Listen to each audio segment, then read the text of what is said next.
대만 해협과 남중국해 일대에서 미국과 중국 간 군사적 긴장이 고조되는 가운데 중국 인민해방군이 특정 분야에서 이미 미국의 군사적 능력을 초월했다는 평가가 나왔다.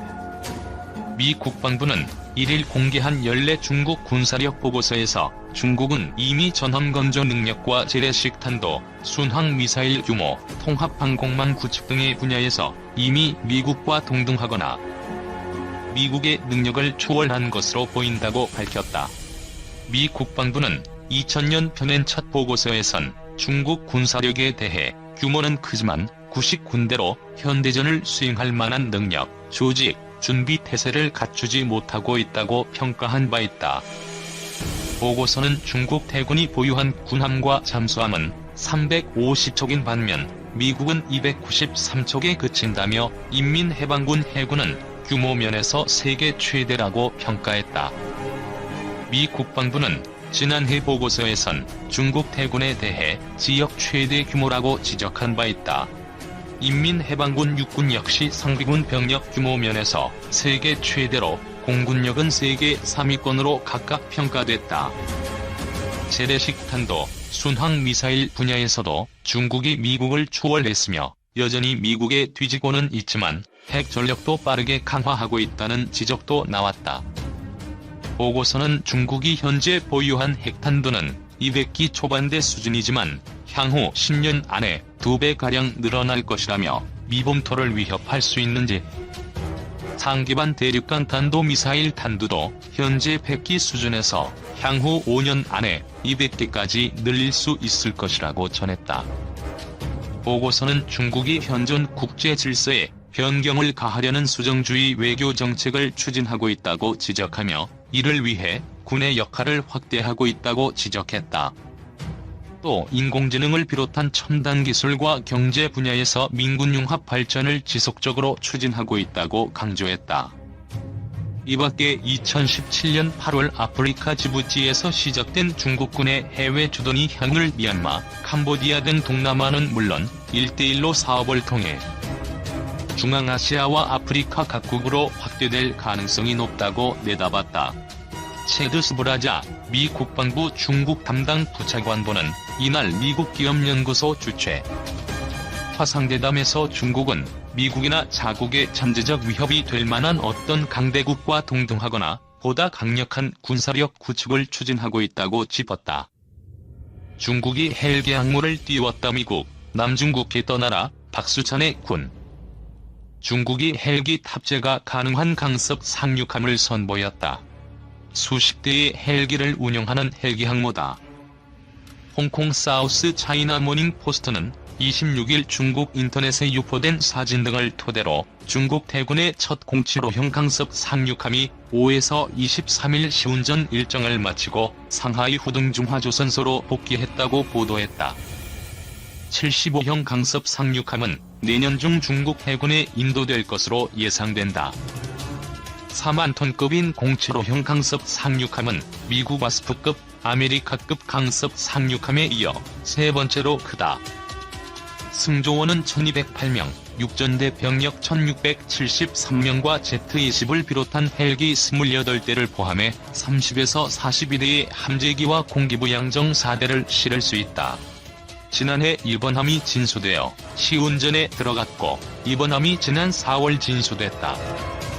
중국이 항공모함에 이어 강습 상륙함 확보를 본격화하면서 남중국해와 대만 해협을 둘러싼 군사적 긴장은 한층 고조될 것으로 보인다. 중국은 최근 들어 해병대 병력을 8개 여단 4만 명으로 증강하고 신형 수륙양용 장갑차와 071급 상륙함 7척을 도입하는 등 해병대 전력 증강에 힘을 쏟았다. 2017년 12월에는 한반도 유사시 출동을 상정한 대규모 상륙훈련을 실시했다. 중국 해병대 여단은 작전 지역으로 이동해 신속히 지휘소를 개설하고 항구 주변의 방어선을 구축한 뒤 중장비를 상륙함에 실었다. 장병들은 상륙함에 승선해 장비 점검과 소방 연습을 했으며 목적지에 도착 후 해안에서 상륙작전을 감행했다. 하지만 중국 해병대 상륙작전 능력은 미국보다 한참 뒤처진 수준이었다. 071급 상륙함은 공기부 양정 운용에 초점을 맞춘 함정이다. 공기부 양정과 상륙장갑차, 헬기로 구성된 다차원 상륙작전을 펼치기에는 제약이 많았다. 075형 강습 상륙함은 중국 해병대의 고민을 일시에 풀어줄 수 있다. 강습 상륙함은 여러 대의 헬기가 동시에 이착륙할 수 있는 대형 비행갑판을 갖춘 함정이다. 헬기 외에도 공기부 양정과 전차, 장갑차 등을 탑재, 입체적인 상륙작전을 가능케 한다. 075급과 071급 상륙함에 해병대가 포함된 구성은 미 해병대와 매우 유사하다. 중국이 미 해병대의 핵심 작전 개념인 공직이동부대 모델을 철저히 모방하고 있다는 관측이 나오는 대목이다. 신형 상륙함을 확보한 중국 해병대가 남중국해 분쟁 지역이나 대만을 겨냥한 작전에서 중요한 역할을 맡을 것이라는 전망도 제기된다. 중국이 풀어야 할 과제도 적지 않다. 075급 강습 상륙함에는 미국산 UH-60과 유사한 Z-20 중형 수송 헬기가 탑재될 예정이다. 중국이 천안문 사태 전에 미국에서 수입한 S-70 헬기와 프랑스산 도팡 헬기 등을 토대로 개발한 Z-20은 기존 중국산 헬기보다 우수한 성능을 지닌 것으로 알려졌다. 하지만 항공모함 운용 경험도 부족한 중국이 30대가 넘는 헬기를 강습 상륙함에서 운영한다는 것은 쉬운 일이 아니다. 중국이 상선을 이용해 헬기가 갑판에 내려앉아 연료와 무장을 보급받는 훈련을 실시하고 있으나 시행착오가 불가피하다. 상륙함 선단과 호위함정과의 연합 기동작전, 상륙함 내 장비 탑재 방식 등도 단기간 내 습득이 어렵다. 역사적으로 오스만 투르크, 러시아 등 대륙 국가들은 국가 지도부의 결심으로 단기간 내 전투함을 확보했지만 이를 운용할 숙련된 선원을 확보하고 해전에 적용할 함대 운용 기술을 습득하기까지는 적지 않은 시간이 걸렸다. 중국도 현대적인 함정을 말 그대로 찍어내고 있지만 운용 기술을 비롯한 스마트 파워 확보까지는 갈 길이 먼 셈이다. 이 같은 난관에도 중국은 075급보다 큰 076급 강습 상륙함을 만들 계획이다. 미 해군 와수프급처럼 헬기와 수직 이착륙기를 탑재, 경항모 기능까지 부여할 것으로 알려졌다.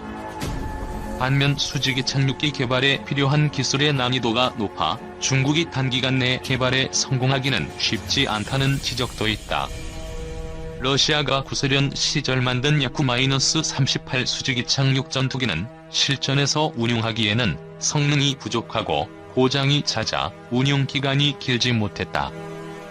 하지만 야쿠-38이 항공모함에 접근하는 해상 초계기를 쫓아내거나 적 해안에 근접해 지상 공격을 하는 등의 임무에서는 효용성을 입증했다는 점에서 중국도 이와 유사한 개념을 채택했을 가능성은 있다. 미 해병대도 해리어 수직 이착륙 전투기와 AH-1Z 공격 헬기를 지상 공격에 활용한다. 공격 헬기의 수직 이착륙기까지 더해지면 중국 해병대의 공격력은 크게 향상될 것으로 전망된다. 미 해군 강습 상륙함 아메리카함이 헬기와 F-35B 등을 탑재한 채 항해하고 있다. 미 해군 제공. 중국이 미 해군과 해병대를 모방하는 방식으로 전력 증강에 나서자 미국은 첨단 기술로 맞대응에 나서는 모양새다. 대표적인 것이 유령함대다. 중국은 항공모함과 핵추진 잠수함, 대함탄도미사일 등을 확보해 장거리 타격 능력을 키웠다. 미 해군 최강 무기인 핵추진 항공모함과 이지스함도 중국 연안에 접근하기가 어려운 상태다. 이에 미국은 무인함정과 주멀트급 구축함 등으로 구성된 유령함대를 앞세우고 기존의 핵항모 전단은 후방에서 지원하는 형태로 중국을 압박하려는 것이다. 유령함대의 핵심은 무인기술이다. 한국군사문제연구원 보고서에 따르면 미 국방부 고등기술연구원이 만들어 시험 중인 시헌터 무인함은 2018년 샌디에이고를 출항해 장거리 시험 항해를 실시했다. 시헌터보다 규모가 큰 시헌터-2는 동향 탐지 체계를 탑재해 대잠전 능력을 시험할 예정이다. 연안에서의 기뢰제거나 대잠전을 맡을 소형 무인함, 배타적 경제 수역에서의 지휘 통신과 전자전을 담당할 중형 무인함. 미사일 수직 발사대로 대상 타격을 할 대형 무인함 개발도 계획되어 있다. 2030년대에 20척이 운용될 차세대 유도미사일 구축함은 이지스 전투체계를 탑재한다. 주멀트급 구축함까지 더해지면 미 해군 함정의 전투 능력은 훨씬 강화된다. 미 해군은 유령 함대와 핵항모 전단 등을 분산 배치하되 유사시 신속하게 집결하는 유연한 구조를 추구하고 있다. 이것이 분산된 치명성이다. 미 해병대도 대대적인 혁신을 진행 중이다. 괌과 오키나와에 집중된 병력을 호주 등으로 분산시키고 있다. 전차 부대를 없애고 보병과 포병을 감축했다. 대신 다연장 로켓 전력을 3배, 무인기는 2배로 늘리고 대함미사일을 도입한다. 빠른 속도로 움직일 신형 경상륙함도 확보한다. 이 같은 혁신 작업이 완성되면 미 해병대는 남중국 해의 섬에 첨단 무기로 무장한 50에서 100명 규모의 부대를 파견해 중국군과 싸우게 된다. 미 해군 유령함대와 연합해 중국 해군을 공격한 뒤 72시간 이내에 다른 섬으로 신속하게 이동한다. 남중국 해와 대만 해협을 둘러싸고 미국과 중국 간의 군사적 긴장이 고조되는 상황에서 양측은 해군과 해병대 전력을 재정비하는 데 몰두하고 있다. 양국 간의 실제 교전이 발생하면 해상에서의 싸움이 승패를 가를 중요한 요소가 되기 때문이다. 미국의 전략을 모방하는 중국과 첨단 기술 개발에 집중하는 미국 간에 보이지 않는 싸움은 한층 격화될 것으로 전망된다. 만족할 수밖에 없었다. 더구나 항모 제작사인 중국 선박중공업 그룹의 순보 사장이 지난해 항모 관련 기밀을 외국 정보기관에 넘긴 혐의로 경질되면서 세 번째 항모는 언제 추진할지 기약할 수 없는 상태다. 한껏 높아진 대중의 기대에 부응하기에 역부족이다. 따라서 항모 라오닝, 산둥의 초기 버전인 구준의 조프를 깎아내리며 중국이 언제든 고칠 수 있다고 강조하는 건 전세를 역전시키기 위한 묘안인 셈이다. 군 첫 경항공모함 내년 본격화. 가성비 논란 여전. 우리 군의 첫 경항공모함 도입 사업이 내년부터 본격화됩니다.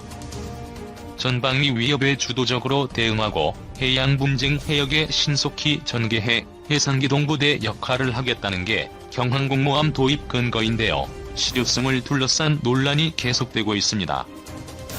그 이유를 김문경 기자가 보도합니다. 국방부가 국방중기 계획을 발표하며 제시한 3만 톤급 규모의 경항공모함 도입 근거입니다.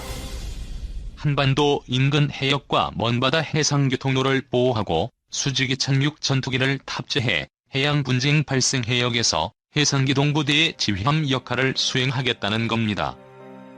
또 해외 재해 재난 발생 시 제외 국민을 보호하고 해난사고 구조작전 지원 등 위협에 대응 가능한 다목적 역할을 수행한다고 강조했습니다. 다목적 역할을 강조했지만 항공모함은 크기에 관계없이 군사력을 과시하는 무기체계입니다. 신종우 한국 국방안보 포럼 사무국장 항공모함을 운용하는 목적은 함재기를 탑재해 장거리 원정 작전을 위해서인데요. 항공모함뿐만 아니라 항모전단용 구축함과 잠수함 등 지원함들이 구성되기 때문에 위협적이라 할 수 있습니다. 미국의 항모전단에 맞서 중국이 항공모함을 지속적으로 건조하는 것도 같은 배경입니다. 하지만 작전 반경이 짧은 한반도 해역에서 경항공모함을 운용하는 게 맞는지에 대한 비판이 제기됩니다. 국방부는 또 경항공모함에 F-35B와 같은 수직이 착륙 스텔스 전투기를 싣겠다고 밝혔습니다. 먼바다에서의 작전을 고려한 방안인데 공중급유기를 도입해 작전 반경이 넓어진 상황에서 함정이 전투기를 싣고 다니는 건 중복 투자일 수 있다는 지적도 나옵니다. 자주 국방 강화 차원의 도입 필요성도 제기되지만 경항공모함 한 척으로 얼마나 많은 효과를 거둘지는 미지수입니다. 정경두 국방장관은 최근 30년 혹은 50년 이후 미래를 대비한 것이라고 강조하면서 건조 비용만 약 2조 원의 추가 지원 장비까지 들어가면 상당히 많은 액수가 소요될 걸로 예상했습니다. 한국 해군 항공모함 핵잠수함 시대에 열린다. 우리 군이 3만 톤급 항공모함 도입 사업을 공식화했다. 20여 대의 수직이 착륙 전투기 등을 탑재해 2033년 작전에 투입한다는 구상이다. 또 4,000톤급 잠수함 건조 계획도 처음 공개했다. 이 잠수함은 원자력 추진 체계와 잠수함 발사 탄도 미사일을 탑재할 가능성이 높다. 이들 전력은 말 그대로 대양 해군으로 도약하기 위한 무기 체계다. 특히 주변국 위협에 주도적으로 대응하면서 한미 전시작전 통제권 전환에 대응한 것으로 분석된다. 국방부는 2021에서 2025 국방중기 계획을 통해 중국과 일본 등 주변국들의 해군력 강화에 발맞춰 바다 위 군사기지 역할을 수행할 수 있는 항공모함을 보유할 것이라고 밝혔다.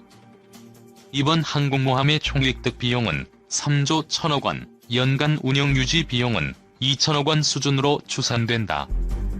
순수 함정 외에도 공격 헬기 24대 이상, 기동 헬기 12대 이상, 수직이 착륙 전투기 16대 이상 등이 탑재될 예정이다. 사실상 상륙함 겸 항공모함의 기능을 수행하는 함정이다.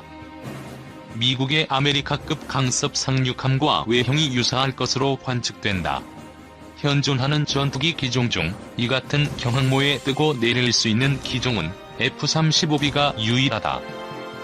군 당국은 미 로켓 마틴이 제작한 해병대용 F-35B 스텔스 전투기 20여 대를 도입하는 방안을 검토하고 있다. 하지만 이번 경항모 사업에 대한 논란이 일고 있다. 김종대 전 의원은 경항공모함과 F-35B 도입에 앞서 반드시 따져야 할 문제는 종심이 짧은 한반도에서 군사적 합리성이 있느냐라면서 집 앞 100m 떨어진 편의점 가면서 콜택시를 불러서 가지 않듯이 지리적으로 가까운 북한을 염두에 두고 경항모를 도입한다는 건 상식 밖의 일이라고 지적했다. 한군 관계자는 중국의 경우 6만 7천 톤의 산등함까지 운영하고 있는데 활주 길이를 300m 이상 구현해 통상 이착륙 전투기를 운영 가능케 했다면서 항공모함이 가진 전쟁 억제 기능과 분쟁 해역에 대한 제공권 확보 등의 전술적 이점을 극대화하기 위해선 중형 항모급 능력을 갖춰야 한다고 했다. 중국은 2040년까지 6척의 항모를 배치할 계획이다. 일본은 기존 대형 함정 2척을 경항모로 개조할 것으로 알려졌다.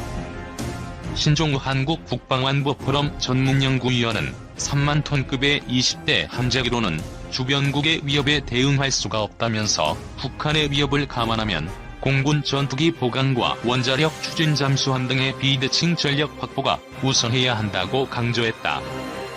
절차상 문제도 지적된다. 이번 경항모 사업은 얼마 전까지 다목적 대형 수송함 IAI 사업이었지만 돌연 경항모 사업으로 탈바꿈했다. 군 전력 소요를 결정하는 합동참모본부의 재검토 과정도 거치지 않았다. 이렇다 보니 함재기인 F-35B 도입도 절차를 건너뛰고 진행되는 모양새다. 노후 전투기 대체를 고려해 기존 F-35의 40대에 더해 20대를 더 도입하기로 한 공군 차세대 전투기 2차 사업도 어색해졌다. 해군이 전투기를 운영할 능력이 없어 공군의 도움을 받아야 하는데 어떻게 할 것인가에 대한 말들도 많다. 2019년 9월 경남 거제시 대우조선해양에서 열린 3,000톤급 잠수함 도산한 창호함 진수식이 열리고 있다.